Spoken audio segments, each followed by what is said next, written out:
This is a Kirkendall Barrett presentation, darling. Dad is dead.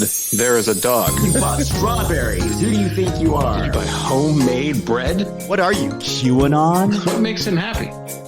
Not being in this movie? Not being in this movie. A lifetime of Hallmark. Well, hello, everybody. It is your favorite day of the week. It is time for another episode of A Lifetime of Hallmark, where we talk about movies on both Lifetime and the Hallmark Channel and try to make sense of them. I am Les Kirkendall Barrett. Hello, Jason Bowers. Hello, Les Kirkendall Barrett. And hello, Kurt Fitzpatrick. Hello, Les Kirkendall Barrett, and hello, Jason Bowers. And we are here. The holidays are in full swing. There are Christmas movies up the yin-yang. So we're like Hallmark heroines. We're very busy. Yeah. Very busy. Kurt, you're very festive in your sweater there.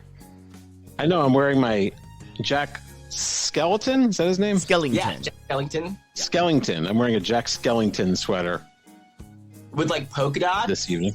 It's very busy. It's very busy. Oh, I have some great stuff. I guess we can't. Our viewing audience can't see this, but I've got some other sweaters here. I got this one What here. is that, a cat? Cat Yeah, with that's a cat. glasses. I love that. We could put this on our Instagram, I guess, so Yeah. people can see it. And I've got this other one. This one has jingle bells. You can kind of hear it. Yeah. Also a cat. That's a cat sweater. It's another cat. Yeah, another cat sweater. Yeah. The cat dressed as an elf. Okay, we have to remember to put that on the Instagram so our listening audience can experience that. You're going to have to They're all model the them, Kurt. I have to take pictures. I know. Yeah. Right? Dude, more stuff for me to do. Crazy I'll do it. cat sweaters. That's funny. Excellent. That's funny. Is the season. Yes. And it's cold here in California. Not as cold as I'm sure where you are, but it's cold to me. It's very Cold here. cold for California. What is it there? Like 55 degrees? The high today was like 51 or 2. It's pretty low. And last night it was like 38, which is Yes. very low for California. Oh, that is cold. Yeah. Well, yeah, it was in the 20s here. That was the low. Uh-huh. I'm visiting New York this weekend. Oh, really? Are you going to New York? Yeah. Oh. Yeah. I'll be there for exciting. like 3 nights. I'm going get in Friday morning. I leave Monday morning. Oh. Quick trip. Bundle up. Yeah, I know. I just bought boots because I knew that there was potential of snow or rain, and I was like, I need boots with traction that are waterproof. Right. It's like bundle up, meet some men. Because I do like a man in New York. Yeah. I'm popular. Oh, man, there. You're popular in New York, you said? It's like the hot in Cleveland theory, you know? I'm not from around there, so all of a sudden everyone's like, oh, what's this? This looks different than what we're used to. Oh, So what is it? interesting. Okay. What is it? Busy in Brooklyn? Yeah.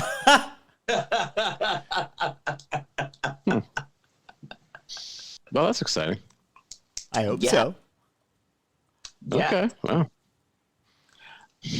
Well, Well, I was so excited. I just watched a movie with the greatest actor, our greatest living actor, Mr. Who? Bruce Campbell.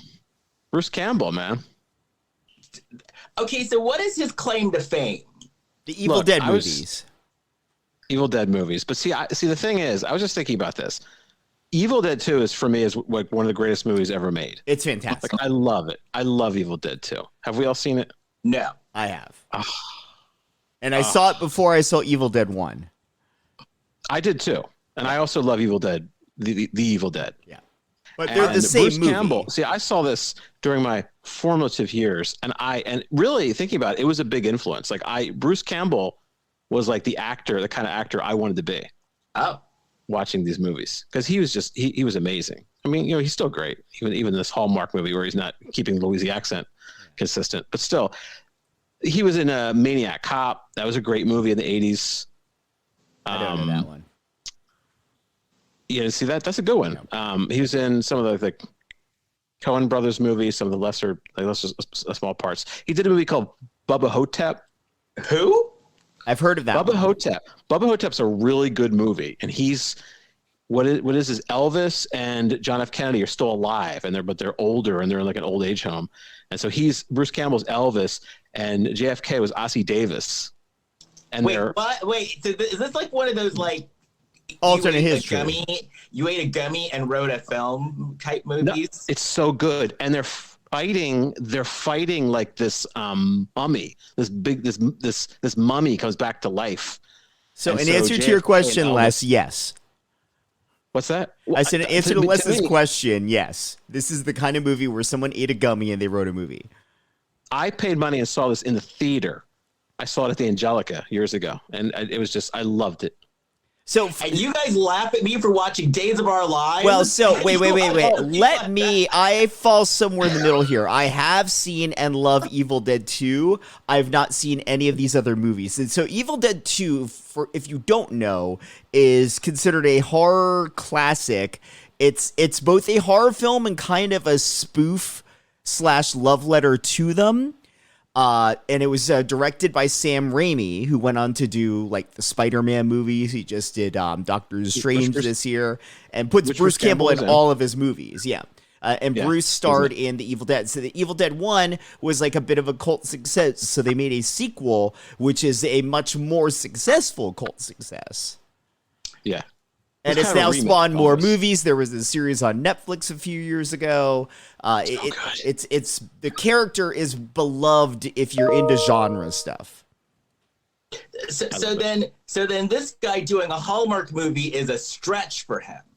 Well, here's the thing. Bruce Campbell's career, it did start kind of horror and indie, and then I guess like the 90s, he did more mainstream stuff. He actually had a Fox show, The Adventures of Briscoe County. It debuted the same time as the X-Files, but it didn't do as well as X-Files. It only lasted like a season, or if that. And then he had a short mainstream movie career. He was in McHale's Navy, and he was in Serving Sarah, I think it is, with Matthew Perry.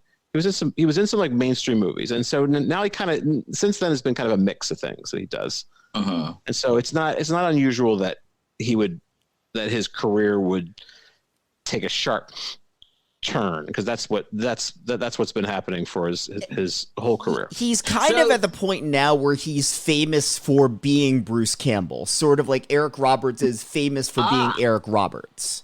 So he's like a journeyman actor. Oh, he's so much more though. He's a cult hero. We can't call him. How dare you? Don't I don't know who he is. Journeyman actor. I can't believe this. I don't know who he is. Why are you insulted by that? I think that's a good description. It's a guy that's been kicking around for a long time. A journeyman actor, you said? Yeah. Yeah, but he is okay. In the realm of like as a physical actor. Now he's older now, but like in his younger years as a physical actor, he was at the top of his game. Uh-huh. I mean, I'll give the movie a watch. Should I start with Evil Dead 2? I would. You could. Yeah. Evil Dead 2 is as bonkers as our best Lifetime movies are. Oh, okay. So let's put it this way. There's literally a point in the movie where his hand becomes possessed, so he cuts off his hand with a chainsaw, and then his own possessed hand is like chasing him around. Okay, I could get into that. I can get into that. They referenced this movie in High Fidelity. If I'm paraphrasing, there's a scene in High Fidelity where because Jack Black is working in the record store, and he's talking to somebody, and he goes, "What would you think of someone who never saw Evil Dead 2?" And like Jack Black says, "I would feel really sorry for him." Now, when it comes to High Fidelity, so it became a Hulu series for a while, starring Zoe Kravitz. Mm-hmm. So I saw Zoe Kravitz and Jake Lacy. So I've seen the TV series, but I never saw the movie. I didn't know Jake Lacy was in it. I love him. Mm-hmm. Yeah, Jake Lacy was her boyfriend. Did not read. No, I read the book, I think, and I saw the movie. I did not see the television program. I saw the movie it was John Cusack and Minnie Driver, I want to say. No, I don't think so. Lacy's hot as hell. No, Minnie Driver was in a Grosse Point Blank with him. That's what I'm thinking of. You're right. It was some other ladies. I can't remember. Well, they reimagined it with Zoe Kravitz, and she was the male role, so she was the Jack Black role. Well, Jack Black, so she was she the main role? Yeah, she was the main character. She was that wasn't Jack Cusack Black, role. Yeah, okay, John Cusack. Yeah. Okay, and she had a bunch of dudes after her. Yeah. And she'd eat sushi in the bathtub while she's taking a bath. Well, maybe I'll watch it then. I love your memory of this show, Les. She's all bathtub. She No, did. that's good. Well, That was what one did of she my. do? She was in the bathtub? Ate sushi. She would eat like she had like a tray, and so she'd eat sushi in the bathtub while she's taking a bath. Oh, good. I'll watch that then. That was one of my lockdown. Because remember, like during the height of the lockdown, when you'd find a series and watch it just like all night, like start watching it at 1 a.m. and then finish it around like 7, because there's nothing else to do. That was like one of those watches for me. Oh, okay. You know, that then I watched the 4 Weddings and a Funeral series, which they turned. That was a series? Yes, Really? Mindy Kaling turned it into a series. It was very good. Oh. And Andy McDowell, it was Andy McDowell's daughter. Oh, okay. Not her, like her on screen. Yeah, the her on-screen character's character daughter. had a daughter. Yeah. And the daughter was marrying Dermot Mulroney. It was very good. Okay. So that's a good watch too. You know, I saw her one time in like a who Andy rehearsal. McDowell? I saw her in like a rehearsal studio. Where she's like, Yeah. "Hi, her. How are you?" Hello there. And then I was there for another something else. I was there for an audition, whatever. And I impressed the ladies at the audition of telling them the story about how Andy McDowell was in Greystoke, the Tarzan movie, and they dubbed Glenn Close's voice. I saw that movie in the awful. theater. Almost been awful for her. I know. Well, Andy's doing fine. She's a Hallmark heroine. Yes. Yeah, she's done well. Groundhog Day and Multiplicity, and she got to be in that rehearsal studio with me. It's been quite a run. Yeah. It's a run. Yeah. Neat. Well, So that's good. Don't give me any Lotus notes. Don't give me any spoilers. You don't want White Lotus. spoilers on White Lotus. What about Whitest notes. Blac Chyna? Oh, Yes. yes, I have some of that. Are you going to ask the question, Les? Oh, well, do we have any Blac Chyna news? Doing a piece of China. I'm talking China. Blac Chyna report. Here's I'm Kurt sorry, Fitzpatrick. you mentioned White Lotus, and I started thinking about White Lotus because I loved it so much. Yeah, well, he seemed to not want any spoilers, so I was like, oh, a good way to move on from this is it's not white, it's black. Blac Chyna. Right. That's a good segue. They were supposed to show a unit on the White Lotus, but they did not. They've a showed guy's several. unit? They show units on there. Well, I didn't think a No, unit. they was showed good. a unit. They showed They several did? units, Well, yeah. Well, Yeah. Why do you maybe think it's in I'm the watching subsequent- it? I don't need to see it. I do. Well, you're going to see it. Well, You see more than I only have one. A couple episodes left. They show units in like the last couple episodes. They show unit in the season 2 season premiere. I didn't see And the then you see one later out. in the season from this like Yeah. swarthy A good mobstery one. guy. Well, I don't. There's at least Okay, 2. There I might don't be need- 3. Well, I didn't see it in the first one, so I must have looked away. Well, you're going to see one. So get Well, ready. I missed the first Steal one. yourself, Kurt, because you're going to see one. Steal myself? Like, steal yourself. Like, get just steely and brave. 'Cause I'm- a unit. No, I don't. I don't need to see the unit, but it's that's You're a gonna. sexy show. But anyway, here we go. Blac Chyna. Let's get down to what we're doing here. No, it is, man. It's like a sexed up after watching that show. Everybody's Yeah. getting it on in all different ways. You know what I'm I talking about? know, it's fantastic. Yes. Really, I mean, people are like, there's just levels of sex Also, going on. in that show. they're on And this- vacation at this amazing resort in Sicily. Who wouldn't be horny? And everything's going. There's like old people getting on. There's like people paying for sex. There's people just like masturbating. There's, oh man. And this is People not on a Molly. spoiler, but the sex even Don't tell me. gets sexier. It gets sexed up more. God, it's too It does much. not let up. Too much. Man. All right.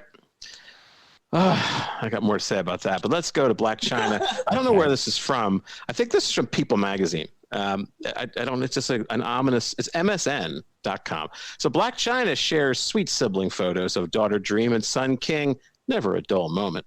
Earlier this week, this is actually from about 3 weeks ago, Blac Chyna, 34, shared a series of sweet photos on Instagram of her two kids, daughter Dream, 6, and son King Cairo, 10, as the pair modeled identical outfits together from Fashion Nova.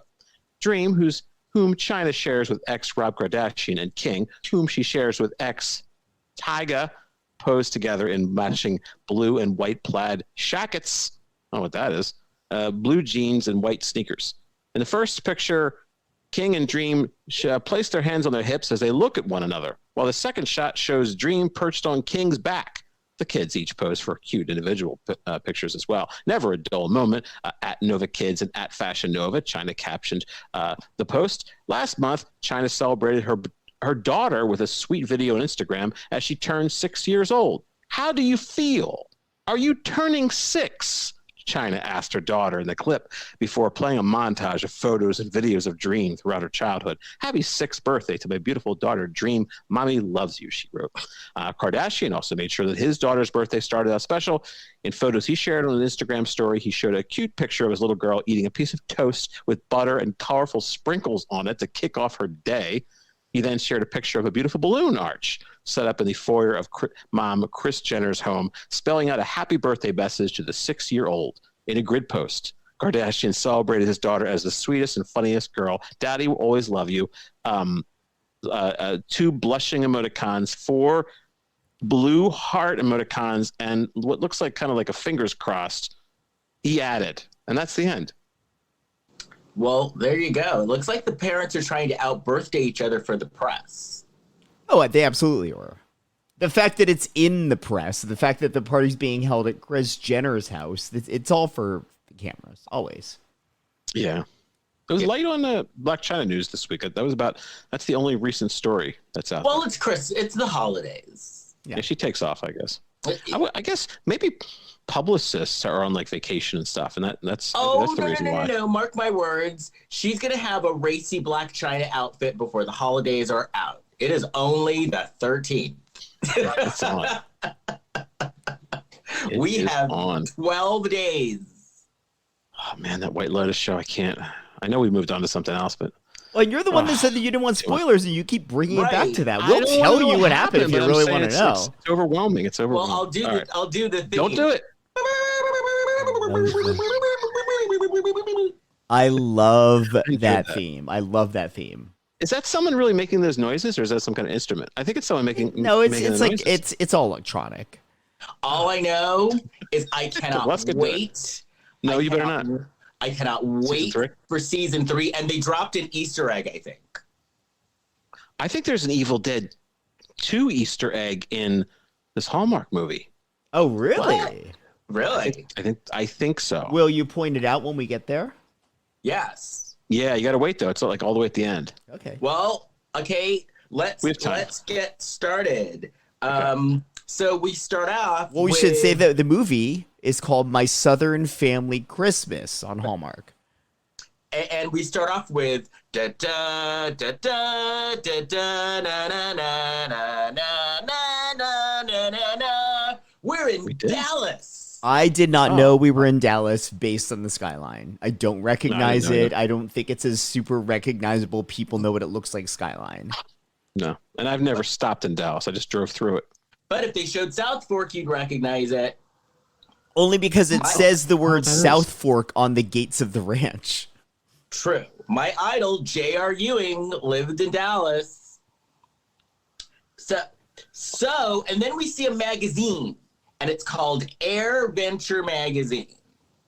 And then we see the sassy lady on the phone, and she's just sassing it up on the phone, but she's not our heroine. Our heroine is sitting next to her.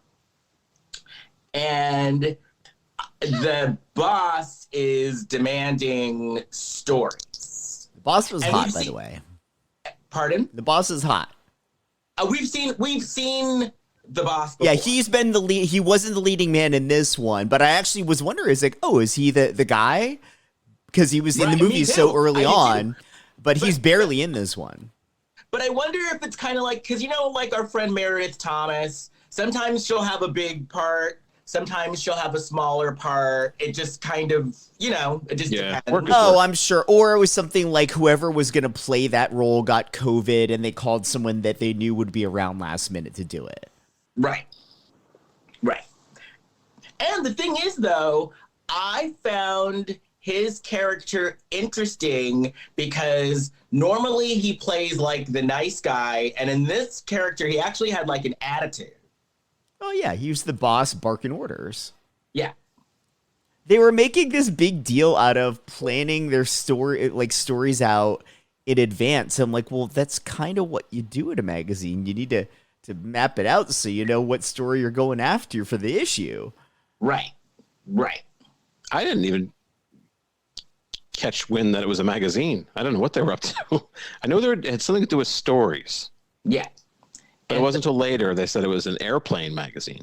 Yeah, because they showed a picture of the magazine at the beginning, like they flashed it. Yeah, it's I missed it. It's literally like one of those magazines you get when you're on a flight. Yeah. I like those catalogs they'd have on flights where they had all that wacky Skymall. shit. I miss Skymall. They don't have that anymore? No, it's online now. They don't have the actual paper magazines though. They'd have they'd sell like a hot tub for a cat. It's like all these weird, just these weird things. And also like stuff you put out in your yard. It would be like, I don't know, like a neon Virgin Mary that you could put on the front lawn, or it was just these really weird things. Yeah. Right.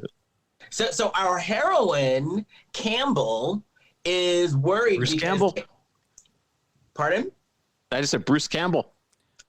I think that was meta. I put that in my notes that her character name was a bit meta. I didn't get that. Okay. Because Campbell's worried because she has no story ideas. And the boss is like, you better rustle something up, lady. And so she's trying to figure out what to do. She's like, I need a Christmas miracle. So then she goes home to visit her parents, and she's hanging out with her parents, and she gets this call from this woman named Jennifer. And Jennifer is like, I think I'm married to your father, which I was kind of like, huh? And then I was like, okay. It's her biological. But I think that was confusing to us watching a Hallmark movie because you automatically assume that the parents have been together forever. Right, exactly. Did you recognize Jennifer? No, who was Jennifer? Yeah, but I'm not happy that That's Moira Kelly. Oh, You've ever seen The older. Cutting Edge? She's from The Cutting Edge. No, I know who Moira Kelly is. And then she's older. I haven't seen her in a while. Jennifer. And then she was on the first season of The West Wing. I I know of The Cutting Edge. So the casting for this actually, so I guess were like deep cuts. Yeah, for sure. Oh no, I remember she was in that movie With Honors with Brendan Fraser and Joe Pesci. That Madonna did the song for. I'll remember. Madonna was in it? No, she did the song for it. Because the guy that directed her documentary, Truth or Dare, directed With Honors. Yeah. Oh, and so Madonna did the song for With Honors. Yes, correct. Yes. Joe Pesci was like a homeless man who's starts hanging around Harvard, and Gore Vidal is in it, which is weird. And wasn't this one of those movies where the song became more popular than the movie? Yes. Probably. I forgot all about it.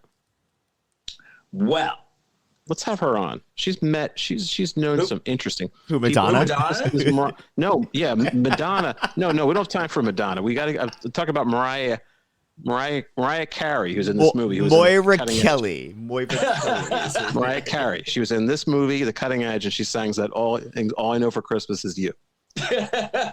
All I know for Christmas. All is I know. You. Yeah, that's the title.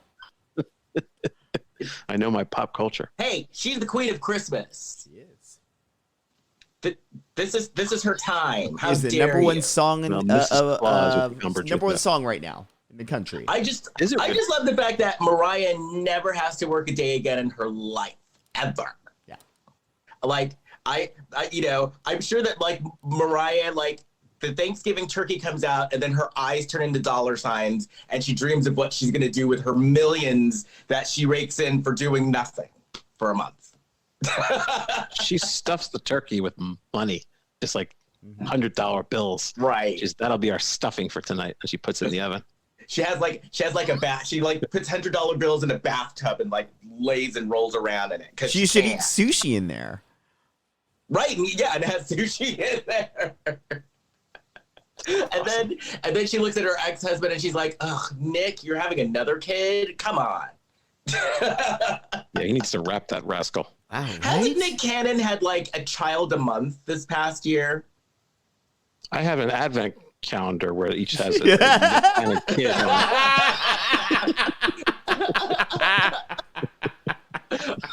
it. That would be funny if Nick Cannon like just opens each little thing. Right. And a baby pops out. Anyway, I love how we're on to Nick Cannon. Yeah, we gotta stay Stay on track a little bit.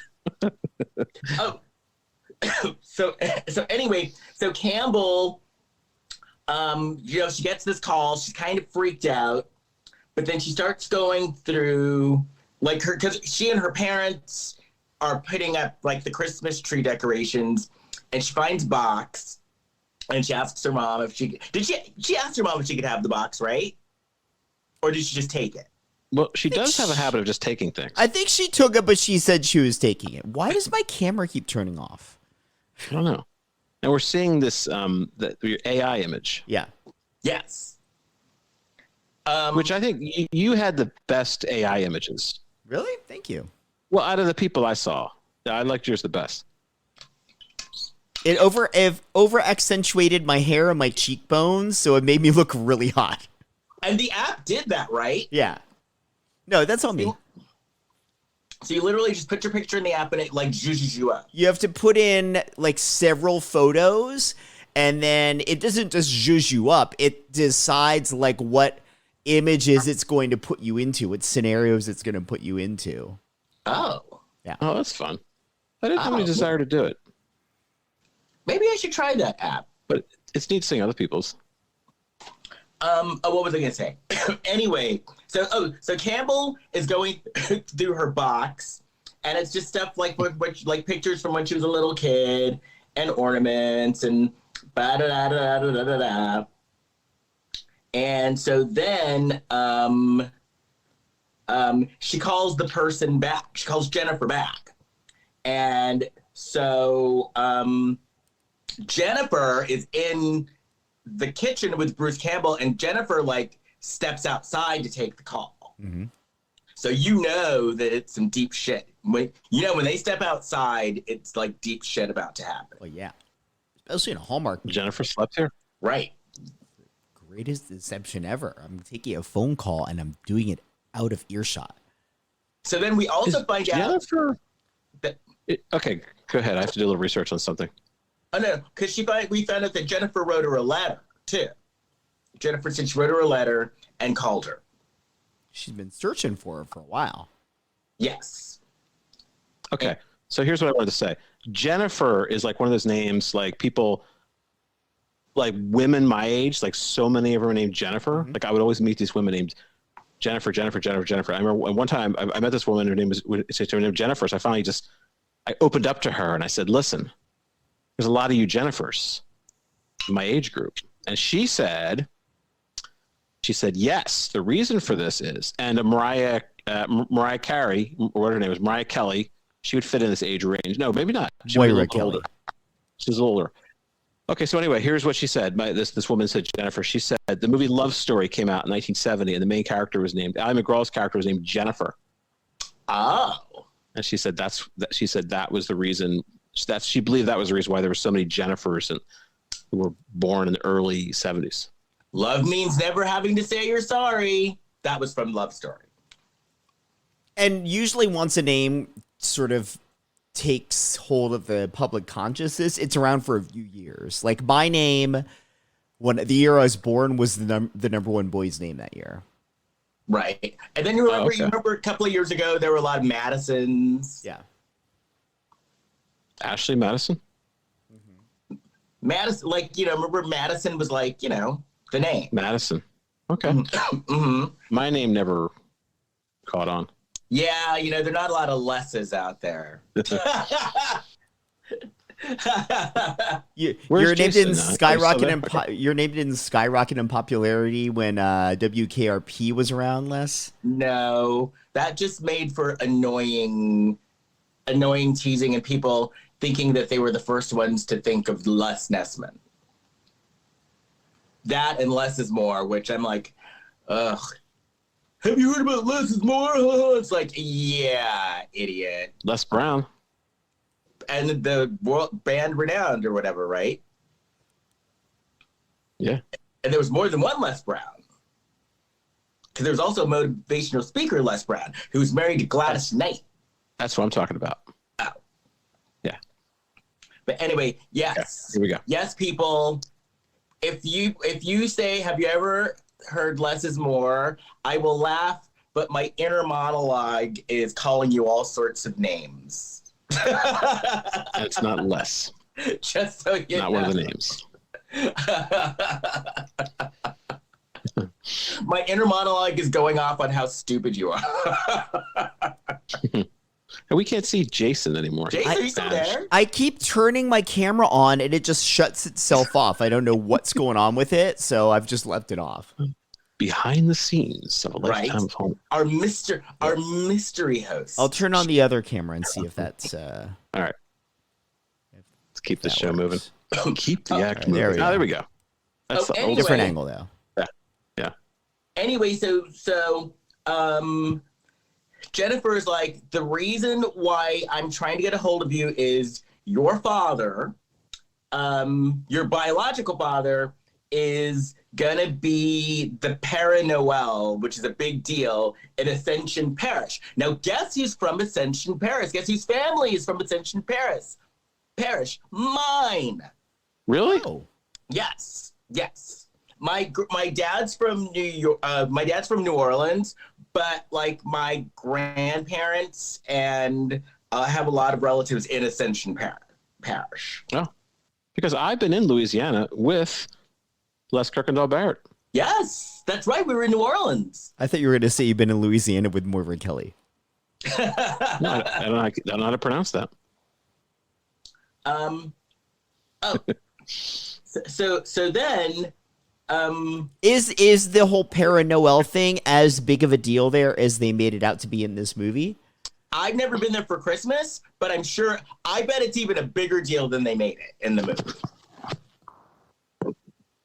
Because I bet it's a much bigger deal, and I bet like there's probably like food galore and like booze galore. I'm sure of it. Do we think they filmed any of this in Louisiana or was this in Canada? That's a good question too. I could look that up. Let's see. Because it did look Louisiana. It did look like Louisiana. Did we really see a lot though outside? Other than that one scene at the Père Noël ceremony? Right. You're right, actually. It says here that it filmed outside of Baton Rouge, Louisiana. Okay, so it's okay. Cool. In a little shopping area called the Cajun Village. I guess maybe that was one little spot. Okay. Yes, it said it was filmed in September by Evergreen Films, the Cajun Village, which is located in Sorrento in Ascension Parish, as well as Celtic Studios in Baton Rouge. Okay. Yeah. So she finds out she has sisters. The Jennifer's like, I think it would be a good idea if you came because he has things about his past that he feels bad about. And she kind of just left it like that. They kind of dance around that and never really say what it was. I think he was probably a drug addict. I think if it were any other movie, they would have actually explicitly said it. In this movie, because it's Hallmark, it was probably in an original script and like, that's a little too much for Hallmark. Let's just not say it. And they kept on talking about how he went away, and I was thinking that was prison. They did use the phrase he went away, and they also said, they kind of made it seem like he abandoned the family. So then that makes you wonder, well, like, were he and the biological mom, were they ever even married? Was she, pregnant out of wedlock? So. Right? Because were they teenagers?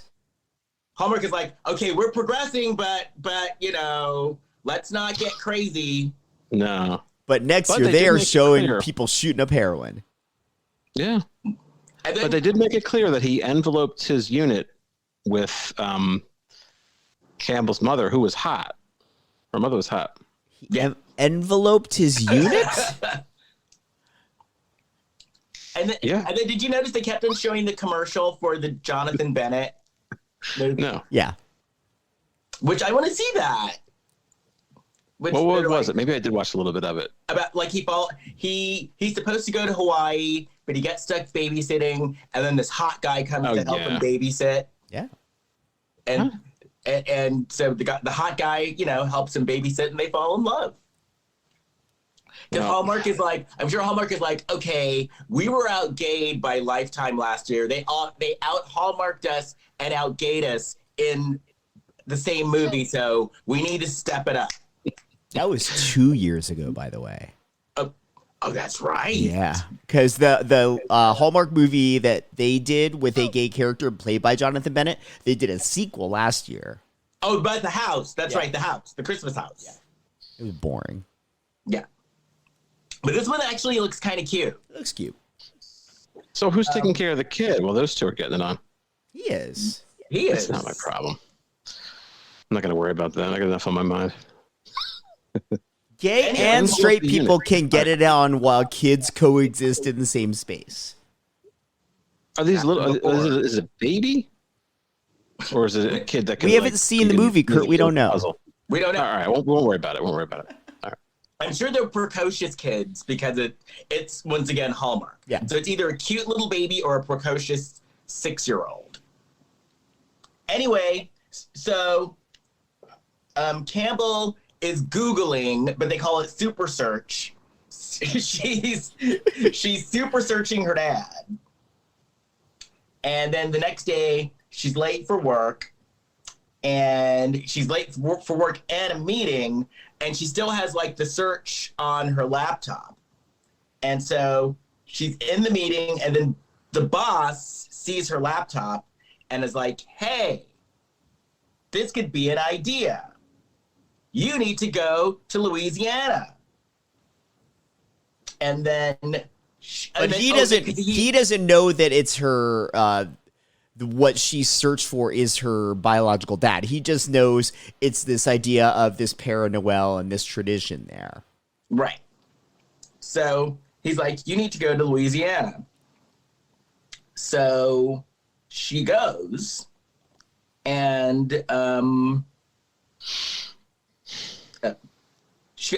and her dad is Everett Bergeron. Yeah. So, go ahead, Kurt. That sounds like the guy that was the host of Dancing with the Stars. What was his name? Tom Bergeron. Oh, okay. Well, no, she explains this to her parents. No, I wasn't sure if these were adopted parents, but her dad, I guess it's like her adopted dad. He looks like he's about to cry. Well, he still loves her as his own child. Yeah. She's like, I'm getting ready. You, Dad, I'm going to the real thing. He was really cool about it because he basically said, like, your mom isn't thrilled about this, but she'll get there. He's like, I knew this day would come. I still love you. You're still my daughter. Yeah. She said, no, you're not. I found my real dad. Just walks away. No, they're cool about it. I would have been upset. I'd be like, what are you doing? Where are you going? You know? So then she got, where am I? I lost my note. Oh, so then she goes. Now she goes there. She goes and she meets up with Jennifer. And she brings an empty suitcase. Yeah. You know my pet peeve of the empty coffee cup thing that you see in these movies a lot? First of all, there were a ton of those in this movie. A ton of the carrying around a coffee cup with no weight to it. But then she shows up with a giant suitcase, and it's clear there's nothing in it by the way she's carrying it. So I like Jennifer because Jennifer's a little sneaky. Because Jennifer's like, so I'm not going to say anything. It's up to you. So we could either tell him that you're a reporter here on the story, or you could tell him why you're here, and I'll support you with whatever you decide to do.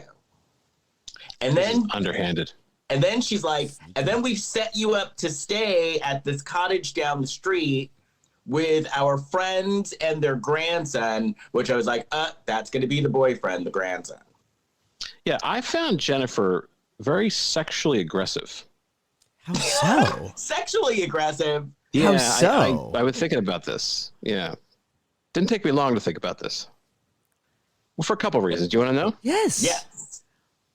Well, she sets up she sets up Campbell in this place. I think she gave her own space so she could hook up with guys. Because she does kind of imply that. Mm-hmm. How did she imply that? What did she say? There's a point where she's like, because when a little later on, Campbell starts talking to a guy, and she says something. Jennifer says, "Well, that's why I got her own space." Oh, okay.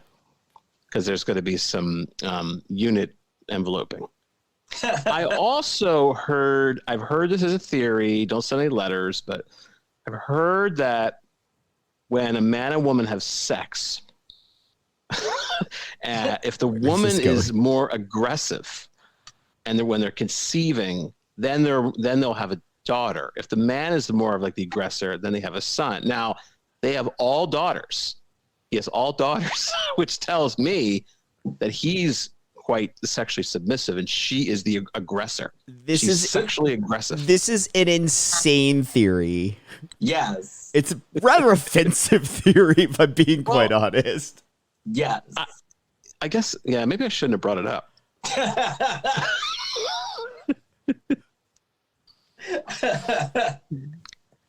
Well, I didn't say I don't agree with this. I just, I've heard that as a theory. Where are you hearing this kind of theory? I was doing extra work on a show, and one of the other extras, he told everybody sitting at the table this. This is how QAnon theories start. What movie was it? He has a couple of kids, and he said that's how things went down. What movie was this? It was The Blacklist, but it has nothing to do with the actual show. We were working. We were in the holding area. Oh, so we can cut that out if you want. If it gets oh no, keep it in. It's a fun conversation. I think the theory is bullshit. I understand it could be a little offensive. It could be taken the wrong way. And yes, the theory sounds like a wives' tale. Oh, keep it in. A wives' tale. I don't know if the wives are into it. That's what the sexually aggressive woman said. Keep it in. Right? Yeah. Well, hey, go woman. I'm just breaking down the patriarchy with this stuff. All right, here we go. Oh, so the family, and this never went anywhere. The family, Jennifer, they had a lot of nutcrackers.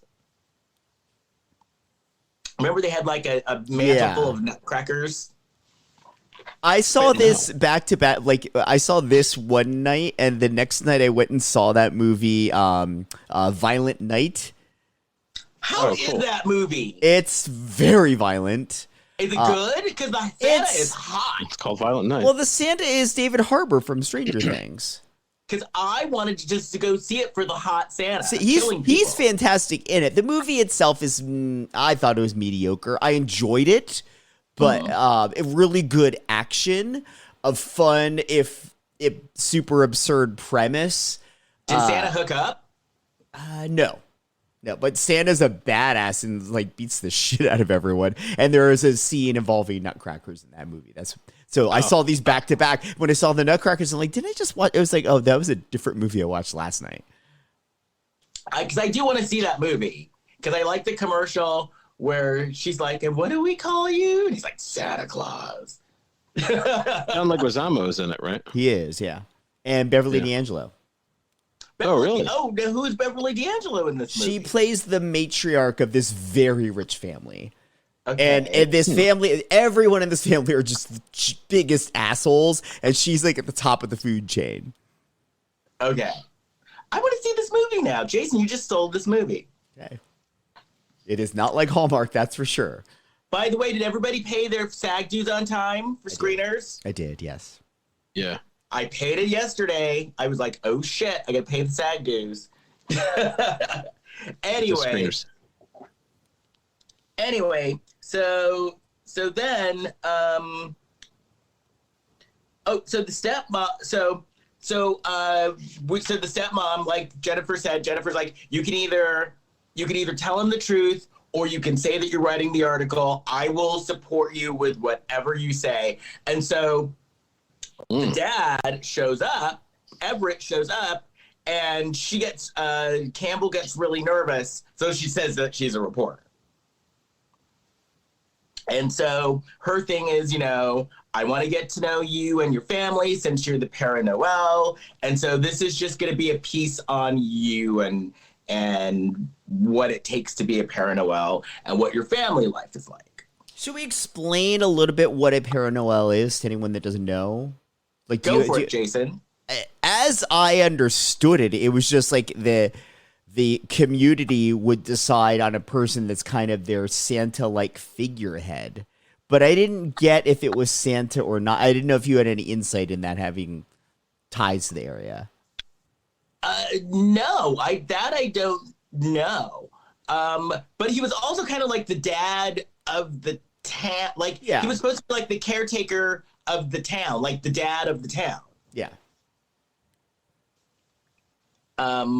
He was an authority, a beloved authority figure. Yeah.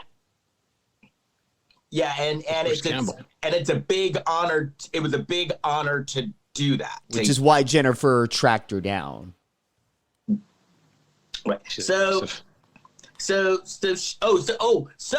the family, in typical Hallmark fashion, has their own business, and this family runs a meat pie business. Yeah, meat pies. Which those meat pies looked amazing.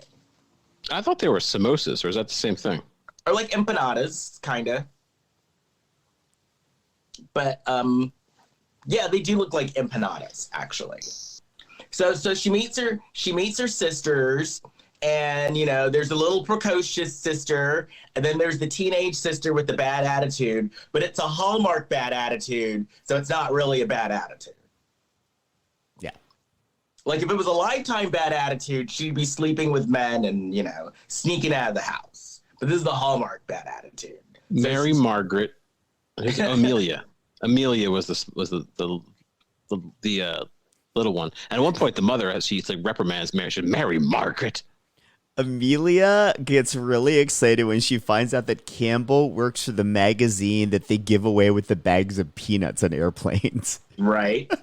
This kid's travel.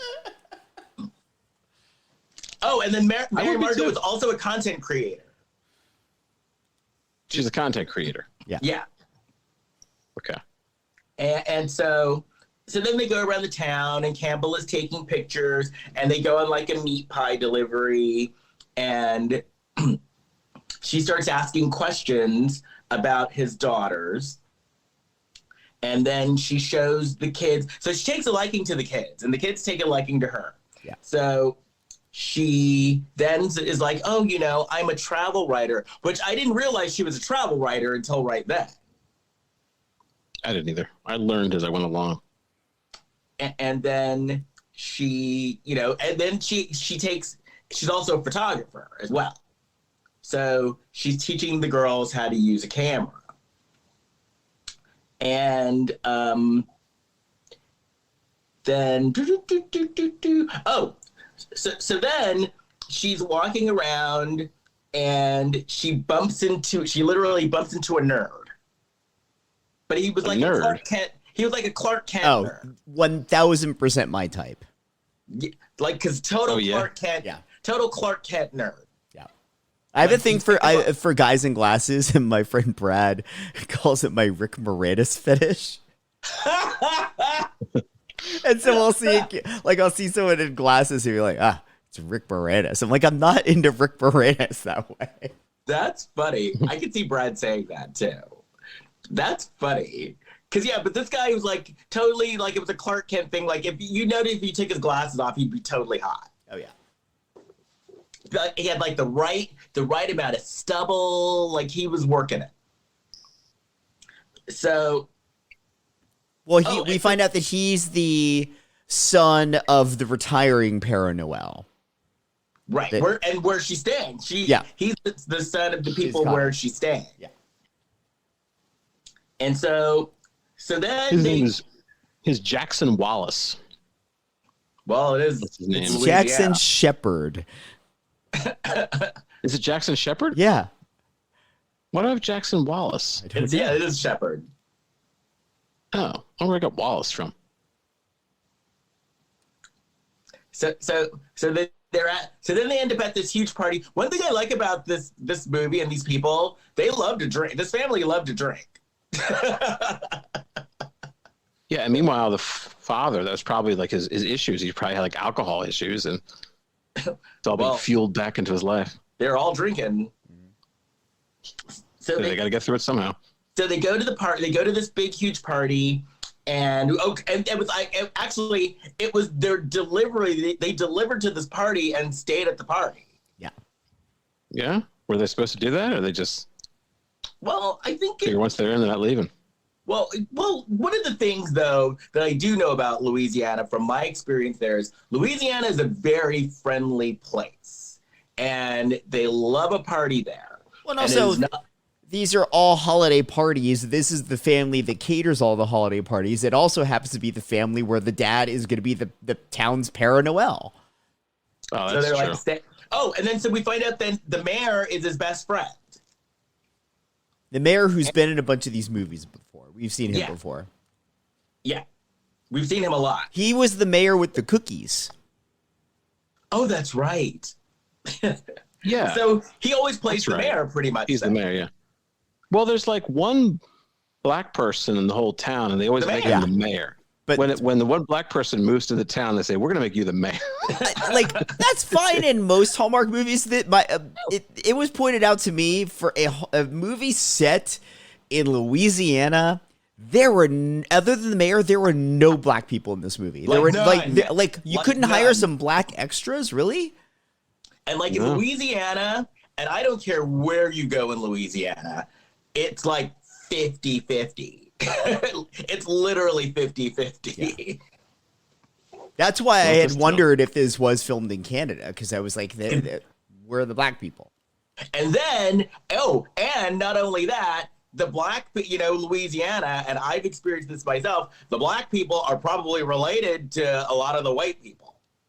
Because that's prevalent there too. Yeah. So then the mayor's like, well, you need to meet Jackson Shepard because he's the town historian. And it's the nerd. It's the hot nerd. So I guess one of the things that I didn't get, they were supposed to be bantering, but it didn't seem like banter to me. Oh, you mean Campbell and Jackson? The nerd. Yeah. It seemed like they liked each other. Their relationship was so shoehorned into this movie because it was not the central story of this movie at all. And I'm jumping a little bit ahead here, but they go from 0 to 60 on their relationship to one another so fast. It comes out of nowhere. Now, and I mentioned this when I was messaging you guys, but what I liked about this movie is the heroine was not our regular cookie cutter heroine. No, she was normally you have these very, very ultra thin soap stars that will do these things. And this was a curvier woman. She looked real.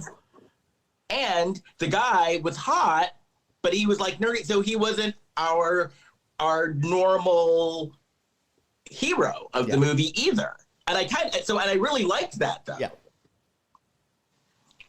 Like, they were just two average looking people. I haven't seen the actress that played Campbell before, but she was very good. Maybe she's one of the new, because you know how they're bringing in like a new crop to cover for the people that jumped ship to go to GAC, which, by the way, I read that article that I sent you guys where Hallmark is beating GAC's ass. on Hallmark's worst day, GAC is still getting like 100th of the audience.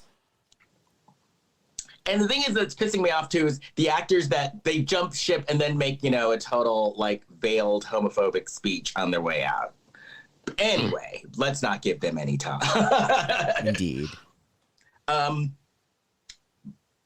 yeah, so I like, so maybe this is the direction that Hallmark is going in as well. It's paying off for them. They're still doing gangbusters with viewers, and seemingly not facing backlash for some of the more progressive-ish moves they've made. Right. So Jackson is the keeper of all the town records. So he knows everything about everybody in the town and has files and all the shit. And so the mayor is talking to the stepmom, to Jennifer, and they're both like, they like each other. So then later, Jennifer is talking to Campbell, and she's telling Campbell how when she first met Everett, the dad, he was in a very dark place. Again, sort of alluding to, what was it? Did he kill a guy? Yeah, I'm wondering, like, was it maybe. pain? Did he spend some time in jail? Was it jail? Maybe. He may have been in jail with the mayor. No, yeah, that's right, because they were best friends and they were both in a dark place together because the mayor did the same thing. They shared a cell where they made wine in the toilet. And that's how he got interested in the culinary business. Like Shawshank? Yeah. Well, I wonder what Hallmark jail would be like. How could you be so obtuse? It would like, you know, have the regular jail cell bars, but it would have extensive Christmas decorations. Right. Yeah. The police uniform would be flannel. You put a shiv on a tree. Yeah. And all the little ornament. And all the prisoners would look like male models. Yeah. So then she calls her mom back in Dallas, and they're talking, and the mom's like, "Oh, so you still haven't told him yet? Just, you know, do it in your own time. I just want you to be safe." And the mom seemed like she'd taken it pretty well on the phone, on the Skype call. What if the mom still had the hots for him, kind of? She's like, is he still looking good? The mom was pretty sexy, actually, I thought. She's like, what does he smell like these days? Mom? Does he still smell like cilantro? I don't know that this should fully fall to the mom, but I did think it was a little shitty that Campbell is going to have to sort of out herself to her biological dad. Like, the mom could have reached out to Everett and said, "Hey, your daughter like knows about you, and she's going to touch base at some point." Right. Well, the one thing that like kind of bugged me through the whole thing is the fact that he did not recognize his daughter and did not even have like a weird sort of a feeling. Yeah, I thought for sure they would at least have that beat of like the cocked head of, why do I know you? Yeah. Or like some kind of vibe or some kind of energy, you know, that like, you know, I've taken a liking to you as in a daughterly way, like, you know, in a daughterly way. Or even like that line of dialogue where you find out that they have something really specifically weird in common. Right. It also just seemed odd that she was doing such an extensive interview with him. Like she's writing she's writing a book on him, like for a magazine that they literally put on airplanes as an excuse to sell ads. Right. I decided to write an 800-page biography on you. She's like, rivaling John Adams' I'm a biography. journalist. I have journalistic integrity. She wasn't getting a whole lot of info. She really wasn't getting a lot of info. Every time she started asking questions, something would she get interrupted and be like helping them out in their meat pie truck.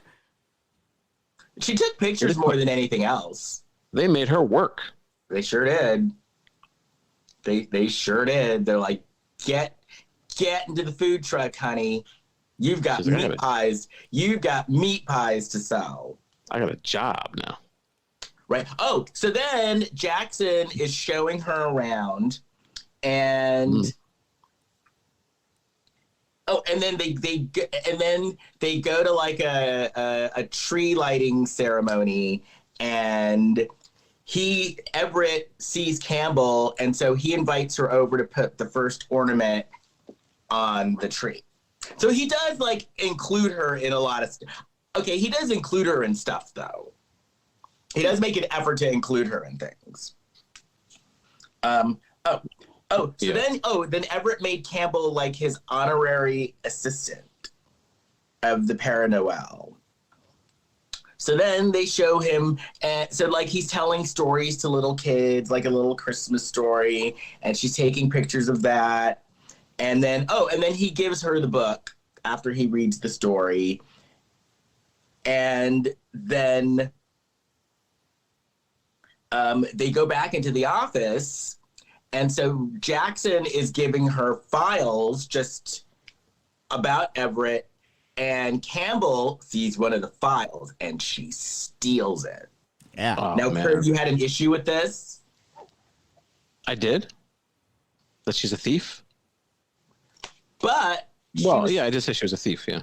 Yes. But she was snooping.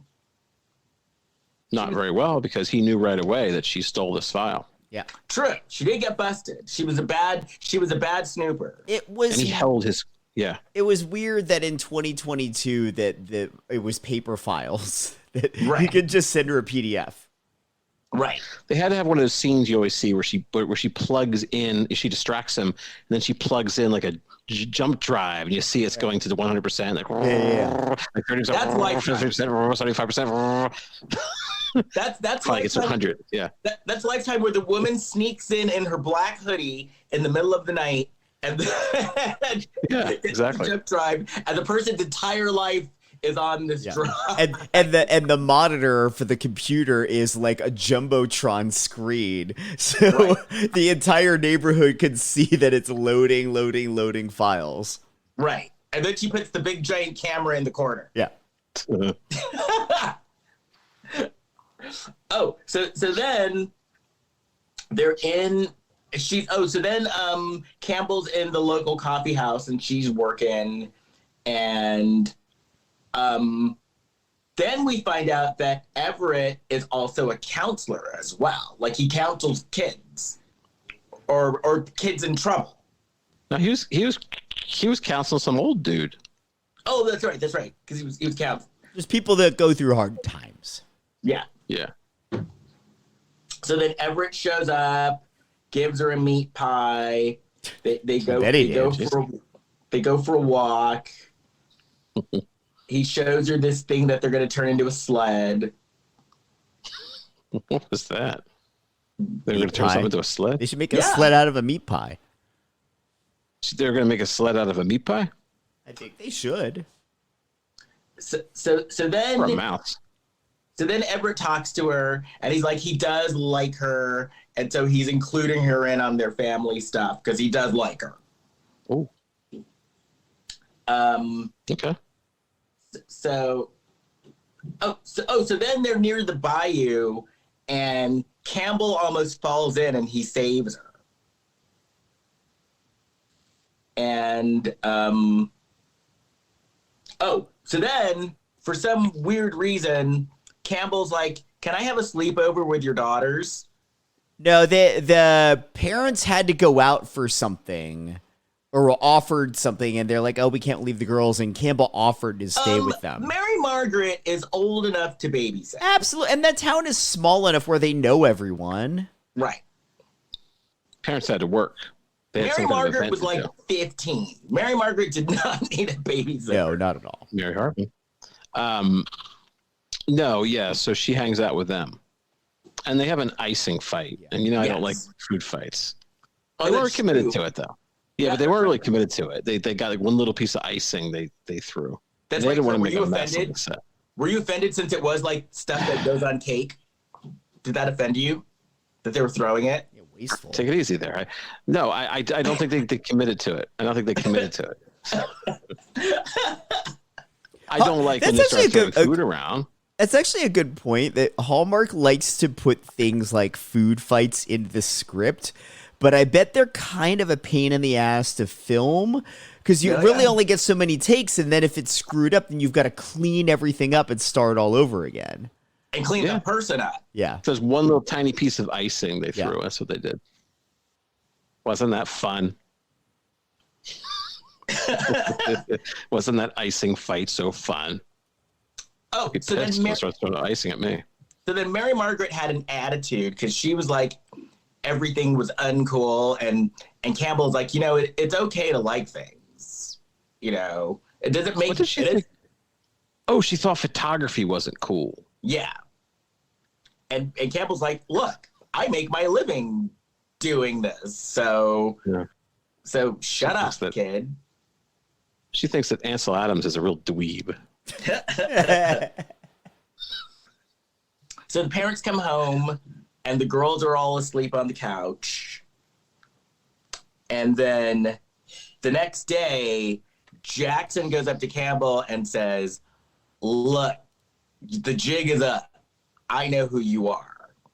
And she's like, well, how did you know? And he's like, because you stole a file and Kurt Fitzpatrick was not happy about it. And the file you stole was a file about his past. And so I know that you're his daughter.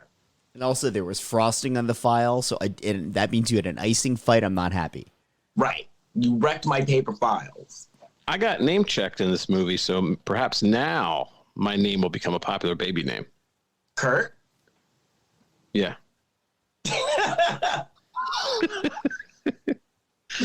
That's a callback. For all you people who fast forward to the beginning of the show. Because You then don't I'm know sure it's a that callback. happened. Well, they might. They might want to get to the movie. Okay, I'm ready. Oh, so then, but what I liked about Jackson though is Jackson is like, I know you're his daughter and I did some internet digging.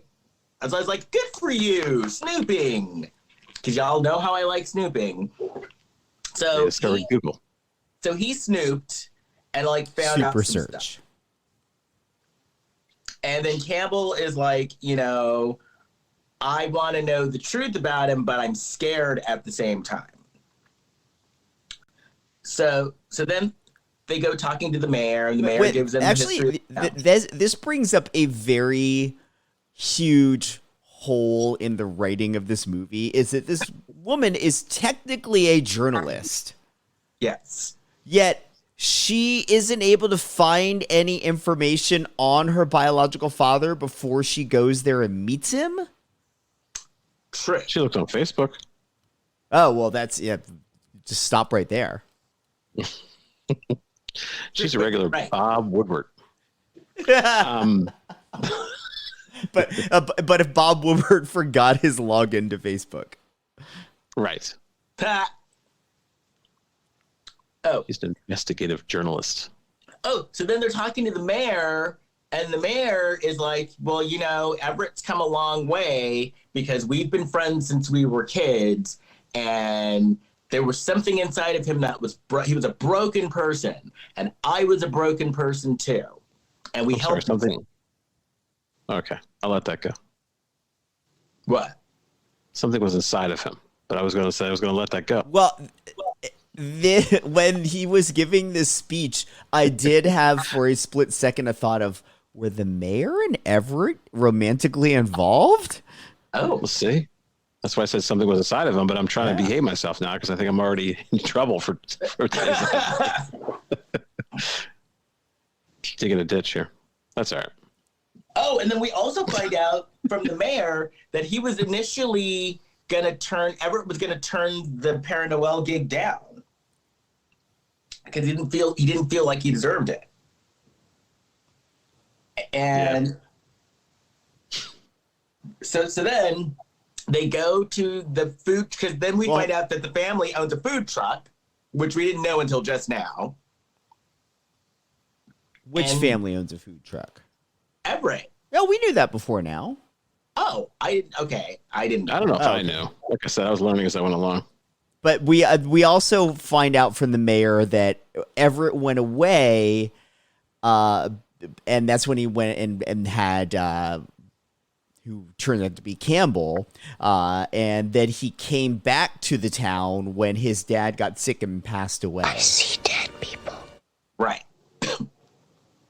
And he, so they're like, and he inherited old lady something's recipes, Robert's recipes, and that's how he ended up starting the meat pie business.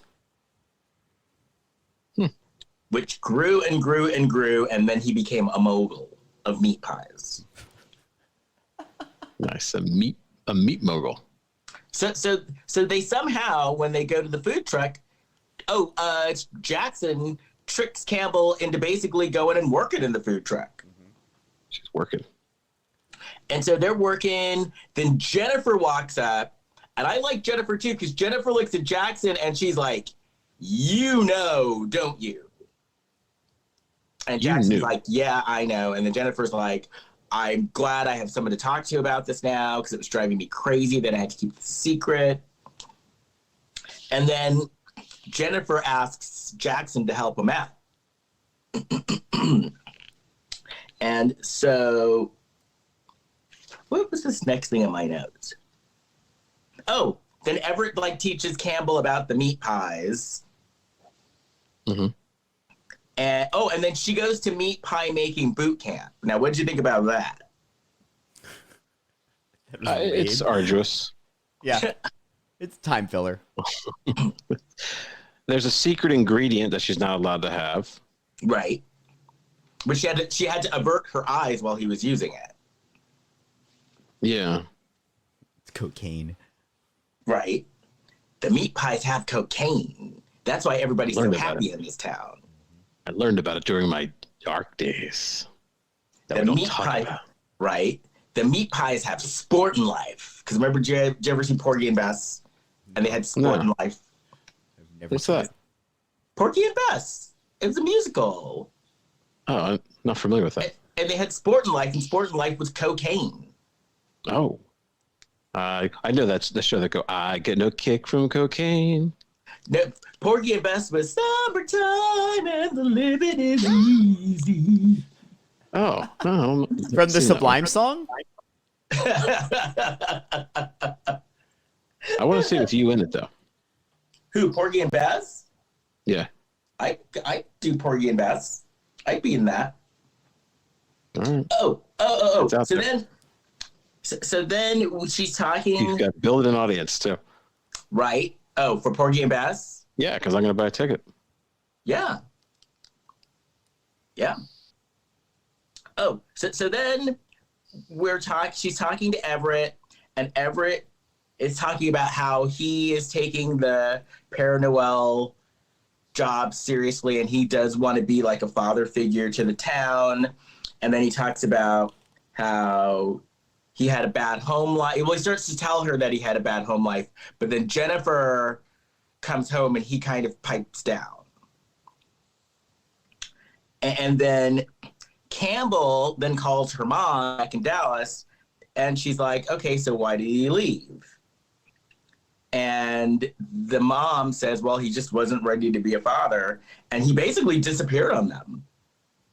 He's a deadbeat dad. Yes. Dead by dawn. And then Dead by dawn. Oh, I guess Evil Dead too. So Campbell is telling her mom that Everett is being a little cagey, and the mom is like, "Well, why don't you just tell him that you're his daughter, and he will probably share with you what was going on." And she still says, she doesn't say anything. But she then overhears Jennifer and Everett in a fight. Yeah, because she leaves. Like she's going to leave and starts walking back. Then she hears them running out, so she hides behind a bush. Very good. Very good. That's what you're supposed to do. You're supposed to hide behind a bush and eavesdrop. So she's hiding behind a bush, and then he gives this monologue about how when she was a kid, he did feel bad about leaving her and he wanted to get to know her. So he went to her school pageant, but at the end of the pageant, he saw her and her stepdad, and her stepdad brought her roses, and the family looked happy, and he didn't want to disturb that. And so he just backed up. But that probably wasn't the best way to approach your daughter. Okay, it's in public, but you don't just like walk up to her at the Christmas pageant, Yeah, hey, I haven't seen you in several years, and you barely know me, but here's a meat pie. Right. Hey, I'm your dad. Let's go in my car and we could go for a ride and I could talk about it some more. No.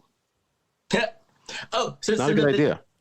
So then the next part, they're at one of the big parties, and she is supposed to be taking pictures, and she's like, she put the girls to work. She's like, here's my camera, go take some pictures. Everybody's being put to work in this movie. And then Jackson was about the pratfalls of outsourcing. Right, exactly. Yeah. It was child labor too.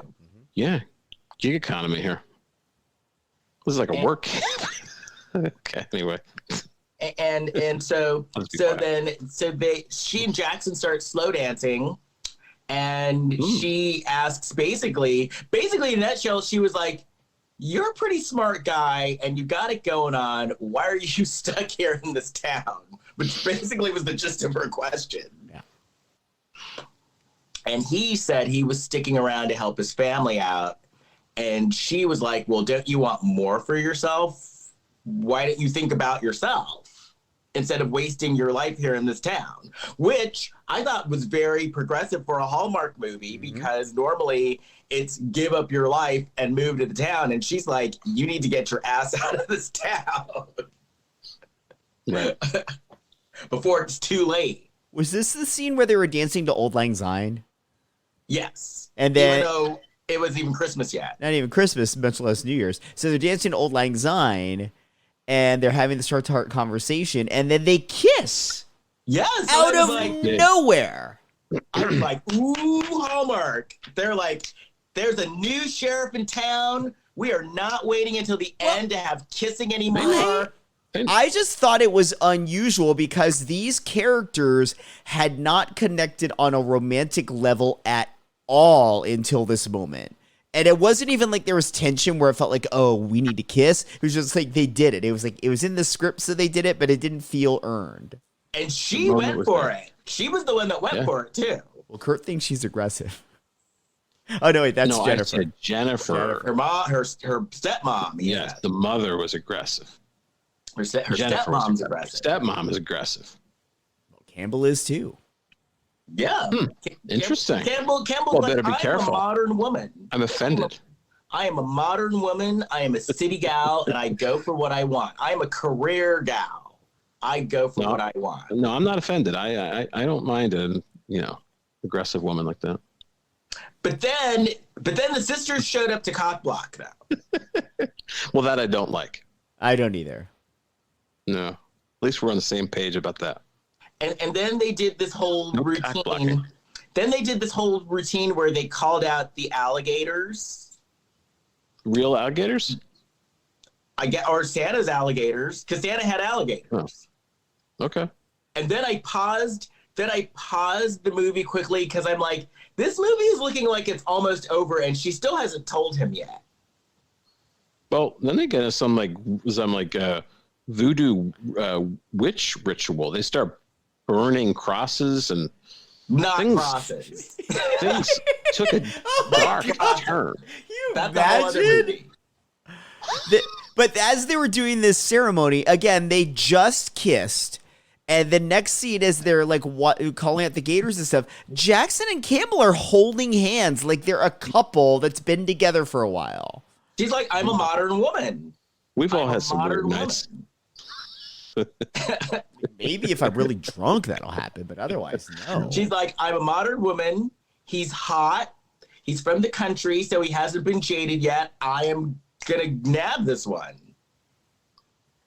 Because city guys are jaded.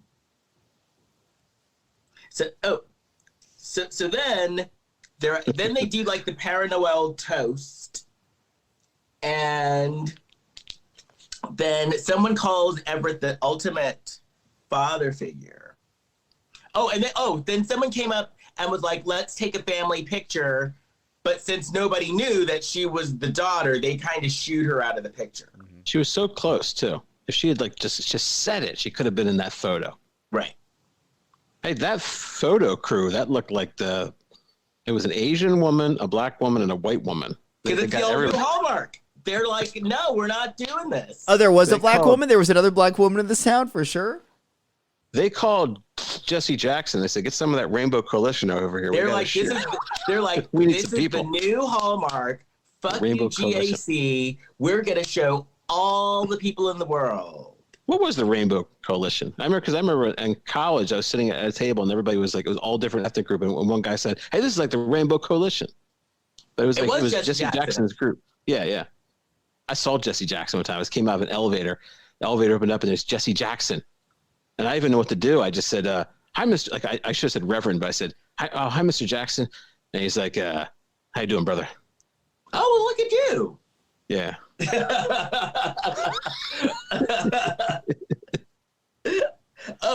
So then Campbell, after everything and all the stories that Campbell heard, this was the one that upset her and she stormed out. What was that? The picture. Oh, that, yeah, she got upset about that. And so she Going leaves. home. But then she comes back with presents. And which they did explain, which I thought was ridiculous that all of a sudden she got these presents, but they said the store was open at 2 a.m. Well, it is Louisiana. You go to New Orleans. If you go to New Orleans, that's actually realistic. Yeah. So has Jackson told Campbell that he loves her yet? Because the next scene with the two of them together, he says he loves her. Like, you guys haven't even been on a date yet. There's been no on-ramp to this relationship in this movie. Yeah, you haven't even checked out the goods yet. Neither one of you. You might not like her meat pie. No? Right. She might not like your envelope. Yeah. No. Or your unit. She might not like your unit. Yeah, unit. Yeah. Yeah. You gotta figure those things out. Well, something may have happened. They were up all night. True. Well, they were gift wrapping. They were doing all of the coke that Everett had stashed away in the house from his youth. So she gives Mary Margaret a camera. This is a lot like the White Lotus. She gives Mary Margaret a camera, and then she turns to Everett, and she's like, "I'm your daughter. Here's your gift." Now here's the deal. So he's like, well, you had a crooked tooth and your hair was dark. And it's like, it's called braces and some dye. My daughter had 3 eyes. But the thing is, huge though, horn in her head. Casting wise, she looked like she could be his daughter. So that's why I'm like, he's not that dumb. She did kind of favor him. Yeah. Like, they totally look like they could be father-daughter, for sure. For sure. Oh, and then he's like, "Oh my God, my daughter!" No, he runs out of the room, and so she's like, "Well, I guess I'll be going. It was nice meeting you." Awkward. Sorry, guys. But he ran back. But he runs back in. He could have told them he was leaving to get something, but he came back and he had a bunch of letters and piles of journals that he wrote about her. See, I would love to read those journals. Because I wonder if he talks about his dark period and we get to the bottom of what he did. And then we do like a time. Then we do a time jump. And she and Jackson were together, everybody was together, and then they did like this whole view of different because she was going on assignment to Morocco, and she asked before, and she's like, well, if you could leave this town, where would you go? And then Jackson's like, well, I would go wherever you go. So it showed like all these different places that they had traveled to. So she got Jackson out of the town. And left him in Morocco. Right? That's a whole and she's given the secret ingredient. Yeah. Oh, yeah. She gets that. Yeah. And that was it. That's going to be a windfall. I know. Someday, when Everett dies and she's like, okay, I'm going to make this public. There should have been a twist that she was just pretending to be his daughter so she could get that special ingredient. That's Lifetime. That would have been awesome. Yep. That's Lifetime. And then I'm not your daughter. She would have killed everybody except for Jennifer or Mary Margaret. And then at the end, she would show up in Morocco with, hi, you're expecting a nanny? I'm Elizabeth. And then Yeah, no. I don't think she could kill Jennifer. Jennifer is very aggressive. I think she can even fight off people. But even though this movie had a lot of holes, I actually still liked it. Take it easy. Oh, yeah. No, I liked I enjoyed it too. I thought I was going to hate it. So Les and I, we were trying to figure out what movie to watch, and Kurt had suggested this because he was excited that Bruce Campbell was in it. I suggested we do it because it's like we never watch what Kurt wants to watch, so let's let him pick one. But I was secretly dreading it, and I thought it was going to be terrible, and I was like, this is actually pretty good. I was dreading it too. And I was like, oh, I actually liked it. Well, I don't suggest anything usually, and I got very excited because Bruce Campbell, somebody I like, was in one of his movies. I had no idea who Bruce Campbell was, but I liked him. And I thought he was good in this movie. I liked him in the movie. Yeah, his accent wasn't. It wasn't. I mean, if you kind of really listened for it, his accent wasn't always there. I thought he's a sexy older gentleman. I thought he's kind of sexy in a weird sort of a way. I thought he did a good job. Yeah, no, I liked it. Yeah. And like I said, I like the fact that we didn't have our cookie cutter hero and heroine. Like, I liked that. So yeah. Yeah, my biggest gripe with this movie is that Hallmark is so but I won't say hellbent. So heck bent on having a romance be at the center of the movie, even if it's not really a romance. And it felt forced to me in this movie. Whereas like that Three Wise Men and a Baby that we watched last time, that wasn't about a romantic relationship either. And like there were romances that were kind of thrown at the end, but like the central story wasn't altered by that. And I feel like this one, cramming it in there, felt disingenuous. Right. Okay. No, I get what you're saying. And it was quick. There was no build up, because even when they were supposed to be bantering, it wasn't even like banter, really. Yeah. And it was pretty far into the movie when they met. Yeah. Yeah. But he was cute though. Yes. Yes, I thought it was good. Yeah. I did enjoy this movie. We've seen worse. We've seen a lot worse. Pretty good. I wonder if Bruce Campbell will be in more Hallmark movies. Maybe he's like I said, they're building a whole new crop of stars. So maybe he's going to be one of their go-to. He could do Lifetime movies. He could. He could do anything. But yeah, I do like though how like they announced that there's going to be 3 more Wedding Veil movies, so I guess that's going to be their signature thing now. Yeah, I was humiliated. I think I told this a friend of the family. I told her about this podcast. She said, "Did you watch those Wedding Veil movies?" I'm like, "Yeah." She's like, "You're real romantic, huh?" Oh, humiliated. Why is that humiliating? Why is that humiliating? That's a good thing for whether or not you are romantic. It's an interesting, good quality for people to think about you. Right. That's not a bad thing. I blushed. Oh, is that why? Yeah, I blushed. Because Kurt, that's not a bad thing. No, I guess it's okay. It was just a weird road to go down. And then yeah, I guess Holly Robinson Pete, because she has a new movie out. So I guess they're they're building their stable of actors. Okay. Yeah. Anyway, I guess that's it. So if you want to find me, you can find me on my website, leskirkendallbarrett.com. Jason. Please rate and review us wherever you listen to your podcast. Give us 5 stars. It helps more people find the show. And take the time to write a review. What you like about the show, maybe what you don't like, just let us know. You can find all of us on Instagram and Facebook at Lifetime of Hallmark Podcast. You can find me on Facebook, Instagram, and Twitter at Big Shot Jason. Kurt. I am lining up performances of my show, The Jester of All Maladies. I will be in Fresno in March of 2023. Beginning of March, I'm doing 3 performances in the Rogue Festival. So check your local listings. And I'm at kurtfitzpatrick.com. And that's it.